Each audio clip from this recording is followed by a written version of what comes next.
అక్రమ నిర్మాణాలు నేలమట్టం చేశారు కాప్రా తహసీల్దార్ సుచరిత గారు. అయితే ఇక్కడ చూడండి, పేదోడికి భూములు అమ్మిన భూ కబ్జాదారుడిపై విమర్శలు చేయాల్సిన బీజేపీ నేతలు రెవెన్యూ అధికారైన తహసీల్దార్పై ఘాటు వ్యాఖ్యలు చేయటం ఇక్కడ వివాదాస్పదంగా మారింది. ప్రభుత్వ భూములు అన్యక్రాంతం అయితే ప్రశ్నించాల్సిన ప్రజాప్రతినిధులే పాలకులకు అండగా నిలిచి భారతీయ జనతా పార్టీకి చెడ్డ పేరు తెస్తున్నారంటూ జవహర్ నగర్ ప్రజలు అంటున్నారు.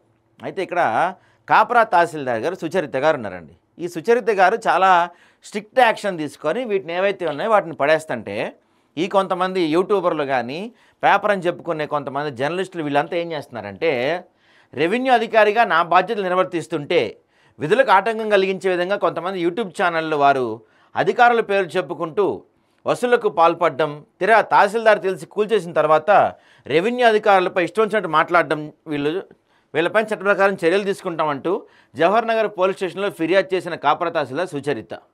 ప్రభుత్వ భూములు కబ్జా అవుతుందని ఫిర్యాదు చేసేది వారే, కూల్చిన తర్వాత విమర్శలు చేసేది వారే. అంటే పేదవాడిని భయపెట్టేందుకు రెవెన్యూ విభాగాన్ని అడ్డం పెట్టుకొని పేద ప్రజలను ఇబ్బంది పడుతున్నారంటూ తహసీల్దార్ మీడియా సమావేశంలో చెప్పారు. ఇక్కడ ఏంటంటే కొంతమంది ఈ సోకాల్డ్ బ్యాచ్ ఉంటారండి, ఈ బ్యాచ్ ఏం చేస్తారంటే ఇక్కడ అక్రమాలు జరుగుతున్నాయి, అన్యాయాలు జరుగుతున్నాయి, అది ఇది అని చెప్పి స్టోరీస్ వేస్తారు. ఎందుకు వేస్తారంటే ఆ స్టోరీస్ కూడా వీళ్ళు డీల్ మాట్లాడుకోవడానికో ఇంకేదో దానికి వేస్తారు.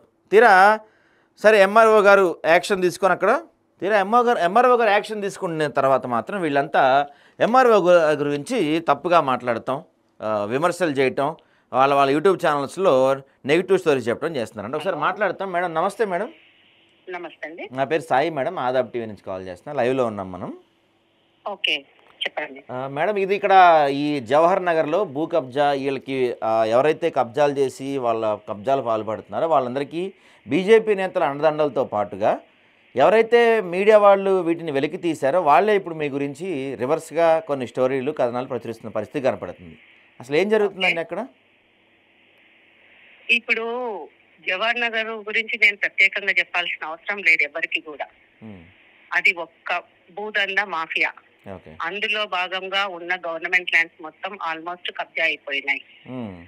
నేను ఫిబ్రవరి 24 వచ్చాను. ఆ రోజు నుంచి ఏ రకమైన ఓపెన్ ప్లేస్ లో గానీ మిడిల్ లో గానీ ఇల్లులు కట్టడం జరిగితే కూలగొట్టడం జరుగుతుంది.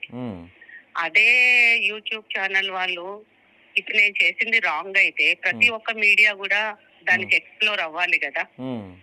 పర్సనల్ గా ఒకటే జరపైలం అతను ఒక్కడే మాత్రమే ఎందుకు పర్సనల్ గా మాట్లాడాల్సి వస్తుంది? దాని వెనుక అసలు ఆంతర్యం ఏంటిది? ఎవరు దాని వెనుక ఉండి చేపిస్తున్నారు? ప్లస్ 20 ఇల్లులు కూలగొట్టిన దగ్గర ఒక్క షట్టర్స్ దగ్గరనే ఎందుకు ఫోకస్ పెడుతున్నారు? ఈ యాంగిల్ మొత్తం చూడాలి. ఏదో వాళ్ళకి చేతిలో యూట్యూబ్ అయినంత మాత్రాన నేను దానికి ఏమో రియాక్ట్ అవ్వను. నేను చేసే వర్క్ చేసుకుంటూ వెళ్తున్నాను. దాంట్లో బీజేపీ వాళ్ళు నిన్న వచ్చి తహసీల్దారు తీరుపై ఆగ్రహం అంటే ఏం చేశాను నేను ఆగ్రహం చేయడానికి? గవర్నమెంట్ భూములను కాపాడడం తప్ప? ఎక్కడి నుంచి వచ్చారు? నేను వచ్చిన దగ్గర నుంచి దళారులను నమ్మి మోసపోకండి, ప్లాట్లు కొనకండి, 10-15 లక్షలు పెట్టి కొంటున్నారు. దాని వెనుక మీడియా వాళ్ళు కూడా వసూళ్లకు పాల్పడ్డారు చాలా మంది. అందులో వాళ్ళు రెవెన్యూ వాళ్ళను మేము ఒప్పిస్తాము, కట్టిస్తాము, దానికి నేను బాధ్యురాలని కాదు కదా. వాళ్ళు వసూలు వాళ్ళకి అది అలవాటేమో వాళ్ళకి. సో వాళ్ళు వసూలు చేసుకున్నంత మాత్రాన రెవెన్యూ వాళ్ళని బదనాం చేయడం మాత్రం ఇది 100% అబ్సల్యూట్లీ రాంగ్. దీన్ని మాత్రం నేను ఏకీభవించని ఎట్టి పరిస్థితిలో. ఆర్ఐలు గాని ఫీల్డ్ మీద గాని ఇప్పుడు ఒక్క రోజు డిలే అయితే స్ట్రక్చర్ కే కూలగొట్టకపోతే దీని వెనక రెవెన్యూ అధికారుల ఆంతర్యం ఏమిటో అని రాస్తారు. రాసేది వాళ్ళే, కంప్లైంట్ ఇచ్చేది వాళ్ళే, కూలగొడితే అడ్డుపడేది వాళ్ళే. Okay madam. ఇప్పుడు మరి దీనిపైన అంటే ఇక్కడ బీజేపీ వాళ్ళు అయితే నిన్న వచ్చి కొంచెం ఇక్కడ మాట్లాడారు. అధికార పార్టీ నుంచి కూడా ఏమన్నా ప్రెషర్ ఉందా మేడం మీకు? జవహర్ నగర్ లో నేను ఈ పార్టీ ఆ పార్టీ అని స్పెసిఫిక్ గా చెప్పానండి. ఎవరికి అందిన దందా వాళ్ళు కొనసాగిస్తున్నారు. అందులో ప్రతి ఒక్క వ్యక్తికి సంబంధించింది అది. నేను పార్టీ అని అనను. ఓకే, ఎవరి బిజినెస్ వాళ్ళు చేసుకుంటున్నారు, దానికి అడ్డంకులు అయిపోయినాయి. సో వాళ్ళకి ఏం చేయాలో తోచడం లేదు. సో ఈ రకంగా బదనాం చేస్తే ఏమన్నా మారుతుందేమో సిస్టమ్ అని అనుకుంటున్నారు. బట్ నేను మాత్రం గవర్నమెంట్ ల్యాండ్ ను ప్రొటెక్ట్ చేయడమే నా బాధ్యత, నా లక్ష్యం. ఓకే మేడం, మీకు అంటే ఇంత డేర్గా మీరు ముందుకెళ్తున్నారు, పర్సనల్గా బెదిరింపులు లాంటివి ఏమన్నా వస్తున్నాయండి? నాకు బెదిరింపులు రాలేదండి. వాస్తవంగా బెదిరింపులు రాలే. అటు పోకండి ఇటు పోకండి అని చెప్తారు తప్పితే బెదిరింపులు రాలే. ఓకే ఓకే, అది వదిలేయండి, ఇది వదిలేయండి, ఇటు వెళ్ళమాకండి, ఎక్కడి నుంచి వచ్చారు అంటే ఎక్కడి నుంచి వచ్చారు, ఏ ల్యాండ్, గవర్నమెంట్ సొమ్ము, ఎవడు బాగుపడుతున్నాడు, ఎవడు తిరుగుతున్నాడు. మీరు పేదవాళ్ళకి సాయం చేయండి, గవర్నమెంట్ తో మాట్లాడండి, వాళ్ళకి ఏదైనా ఇళ్ల స్థలాలు కేటాయించండి. వాళ్ళు ఎక్కడి నుంచో వచ్చి మోసపోతున్నారు కదా. ఎవరి ల్యాండ్, అన్ని నోటరీ ల్యాండ్ లో ఎక్కడ కూడా రిజిస్ట్రేషన్ డాక్యుమెంట్స్ లేవు, ఒక్కరి పేరు మీద పట్టా పాస్ పుస్తకం లేదు. ఎవరి భూమి ఎవరు అమ్ముతున్నారు, ఎందుకు అమ్ముతున్నారు, ఎందుకు కొనుతున్నారు? ఓకే మేడం, మరి దీని గురించి అంటే మీరు ప్రభుత్వానికి ఏదన్నా ఒక నోట్ లాంటిది కానీ లేదా రిప్రజెంటేషన్ కానీ ఏమైనా ఇచ్చే ప్రయత్నం? మేము ప్రతి ఒక్కటి నేను హైయర్ అథారిటీస్ కి ఇన్ఫర్మేషన్ తోనే, వాళ్ళ ఇన్స్ట్రక్షన్స్ తోనే నేను ముందుకు పోతున్నానండి. గవర్నమెంట్ ల్యాండ్ ప్రొటెక్ట్ చేయడం నీ లక్ష్యము, నువ్వు ముందుకు అట్లానే పో, ఎక్కడ కూడా ఎవరు చెప్పినా వినకు అని మా హైయర్ అథారిటీస్ కలెక్టర్ గానీ, ఆర్డీఓ గానీ, జేసీ సార్ గానీ వీళ్ళ ఇన్స్ట్రక్షన్స్ ప్రకారమే నేను ప్రొసీడ్ అవుతున్నాను. Okay madam, okay. ఫైనల్ గా మేడం, ఆల్రెడీ నేను మోసపోయిన వాళ్ళకు చెప్తున్నాను, మీరు కన్స్ట్రక్షన్ పాత ఇల్లున్నా కట్టుకోవాలనుకున్నా మీరు అప్రోచ్ కండి, కలెక్టర్ గారిని గానీ, జేసీ సార్ని గానీ, ఆర్డీఓ సార్ని గానీ అక్కడ అప్రోచ్ కండి. అప్రోచ్ అయిన తర్వాత మీకు పర్మిషన్ దొరికితే నేను రాను. వాళ్ళకి అది చెప్తున్నా కూడా దీన్ని ఆసరాలు చేసుకొని కొంతమంది మీడియేటర్లనాలో, బ్రోకర్లనారో, లేకపోతే ఇంకేమనాలనో నాకు అర్థం కావడం లేదు. వాళ్ళు వాళ్ళని దగ్గరికి పోయి వాళ్ళను నమ్మించి భయపెట్టి, నువ్వు కట్టుకుంటే నేను కాపాడుతాని, నువ్వు ఇయ్యకపోతే కూల్ చేస్తామని వాళ్ళని బెదిరింపులకు చేసినప్పుడు వాళ్ళు మమ్మల్ని రెవెన్యూ వాళ్ళని అప్రోచ్ కావట్లేరు. మమ్మల్ని ఇట్లా బెదిరిస్తున్నారు అని చెప్పి వాళ్ళు అప్రోచ్ అయితే మేము వాళ్ళ మీద యాక్షన్ తీసుకుంటాం కదా. వాళ్ళు కట్టుకునేటప్పుడు చెప్పని వాళ్ళు కట్టుకున్న తర్వాత మమ్మల్ని కూల్చిన తర్వాత మా మీద అపోహలు లేనిపోని అన్ని అవాస్తవాలు చెప్తే మాత్రం దాన్ని నేను ఎట్టి పరిస్థితుల్లో యాక్సెప్ట్ చేయను. మేడం, ఇప్పుడు మరి మీ గురించి అంటే ఎవరైతే యూట్యూబర్స్ కానీ కొన్ని పేపర్స్లో కానీ నెగిటివ్గా రాస్తున్నారు, మరి వాళ్ళపైన మీరు ఏమన్నా కంప్లైంట్ కానీ ఏమైనా యాక్షన్ తీసుకునే విధంగా?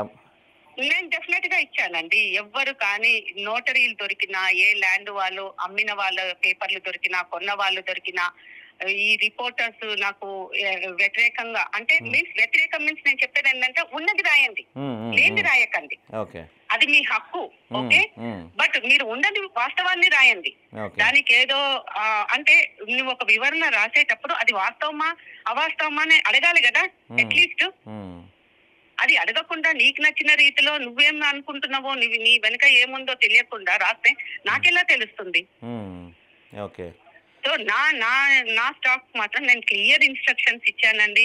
ఎట్టి పరిస్థితుల్లో గవర్నమెంట్ ల్యాండ్ ప్రొటెక్ట్ చేయాలి, ఎక్కడ కూడా కొల్యూడు కావద్దు, అక్కడ కూడా మీరు చాలా హానెస్ట్ గా చేయాలని నేను ప్రతి నిమిషం గైడ్ చేస్తున్నాను నా స్టాఫ్ కి.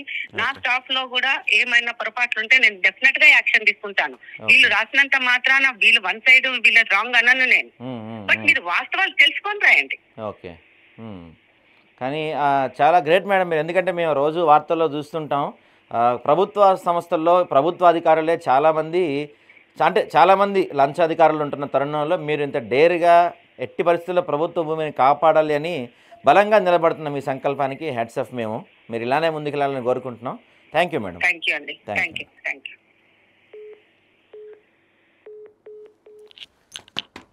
సో చూశారుగా, అదండి పరిస్థితి. ఏకంగా ఒక ఎంఆర్ఓ గారు ఫీల్డ్లోకి దిగి ఆ భూముల్ని కాపాడాలి, ప్రభుత్వ భూముల్ని కాపాడాలి అనే ప్రయత్నం చేస్తుంటే కొంతమంది, నేను అందరినీ అంటలేదు, కొంతమంది సోకాల్డ్ రిపోర్టర్స్ కావచ్చు, సోకాల్డ్ యూట్యూబర్స్ కావచ్చు, ఏకంగా తహసీల్దార్, కొంతమంది సోకాల్డ్ జర్నలిస్టులు కావచ్చు, సోకాల్డ్ యూట్యూబర్లు కావచ్చు, వీళ్ళందరూ ఏది పడితే అది రాసేస్తున్నారు. అంటే మేడం ఏమంటారు, మీరు రాయండి, రాయటం మీ హక్కు, నేను కాదంటలేదు, కాకపోతే దాని గురించి వివరణ తీసుకొని కదా రాయాలి. ఖచ్చితంగా వీళ్ళపై యాక్షన్ తీసుకుంటా, ఎవరు అడ్డం వచ్చినా, ఏ పార్టీ వాళ్ళు అడ్డం వచ్చినా, ఎవరు అడ్డం వచ్చినా ప్రభుత్వ భూముల్ని నేను కాపాడి తీరతాను అని చెప్తున్నారు జవహర్ నగర్ ఎంఆర్ఓ సుచరిత గారు. నిజంగా గ్రేట్ మేడం, ఎందుకంటే మేము రోజు చూస్తుంటాము, ఎన్నో వార్తలు చదువుతుంటాం, చెప్తుంటాం, ప్రజలకు చేరవేస్తుంటాం.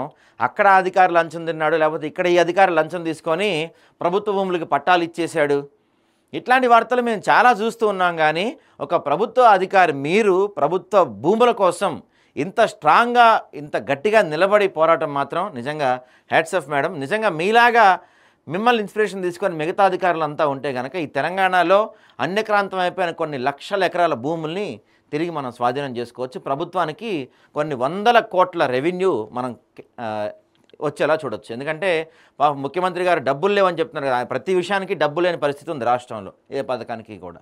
సో ఇలాంటి ప్రభుత్వ భూములన్నింటినీ కాపాడి మీలాగే అందరూ పనిచేస్తే మాత్రం తెలంగాణ నిజంగా బంగారు తెలంగాణ అవటం ఎక్కువ దూరం కూడా పట్టదు.